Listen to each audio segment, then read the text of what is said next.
मागणे रमेश भगवंत वेळुस्कार. सैमाकडच्यान मनशाक आपणावपा सारखे जायते गुण असतात. सैम कसल्याच फळाची अपेक्षा करिनासतना मनशाक खूब दिता. हेच गुण मनशाक फावो करचे अशें मागणे कवी रमेश भगवंत वेळुस्कार हे कवितेंतल्यान करतात.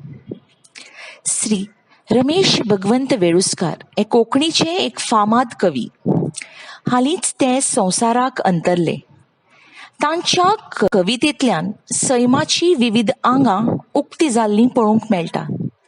साद्या सोप्या सुटसुटीत भाशा शैली वापरून बरयल्लीं तांची गितां आयकतकच सैम आमच्याच जिणेचो एक भाग जाल्ल्याचो भास जाता. सैम हो वेगवेगळ्या रुपांनी आमच्या मुखार येता. मळब, दर्या, न्हंयो, फुलां, उजो, झाडां तशेंच धर्तरी ह्या सगळ्यांतल्यान आमकां सैमाचो दिश्टावो जाता. कवी रमेश वेळुस्कार ह्या सगळ्यां कडल्यान समेस्त पेल्यांक म्हळ्यारच मनशांक आपणाले गुण दान दी म्हूण मागणें करता. हे सर्व व्यापक मळबा, म्हज्या समेस्त पेल्यांक तूं तुजी उंचाय दी. सर्व व्यापका म्हळ्यार सगळें समावन घेवपी मळबा कडेन कवी ताची उंचाय मागता. मनशान आपले हावेस मळबा इतले उंच दवरचे. मळबाक अंत आनी पार ना. तशेंच मनशाच्या हावेसांक सपनांक सीमा आसची न्हय. स्वताची सपनां फळादीक करूंक हेर बारीक बारीक गजाली आपणा भितर समावन मनशान उंच वचत रावचें. स्वताची प्रगती करीत रावची म्हळ्यारच मनशान मळबा इतली उंचाय जोडची अशें कवीक दिसता.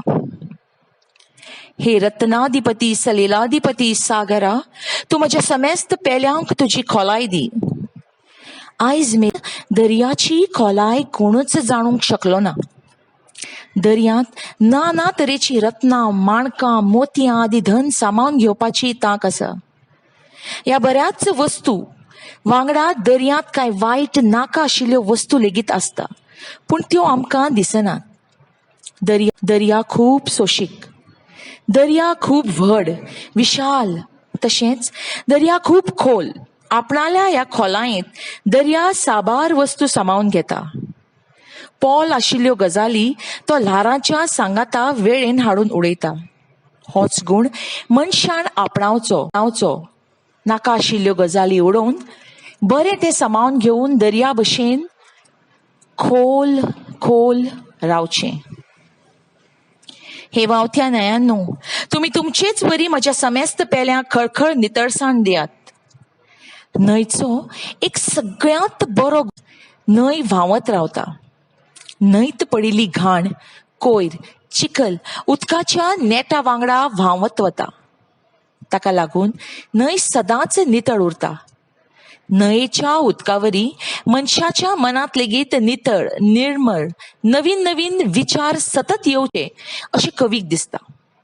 त्या विचारांक लागून मनशाची जीण सतत व्हांवती उरची. वायट विचार त्या नेटा वांगडा व्हांवत वचचे अशें कवीक दिसता. कवी न्हंये लागीं तिचो हो गुण आपल्या समेस्त पेल्यांक दी म्हूण मागणें करता. न्हंये भशेन मनीस नितळ, निर्मळ, स्वच्छ उरचो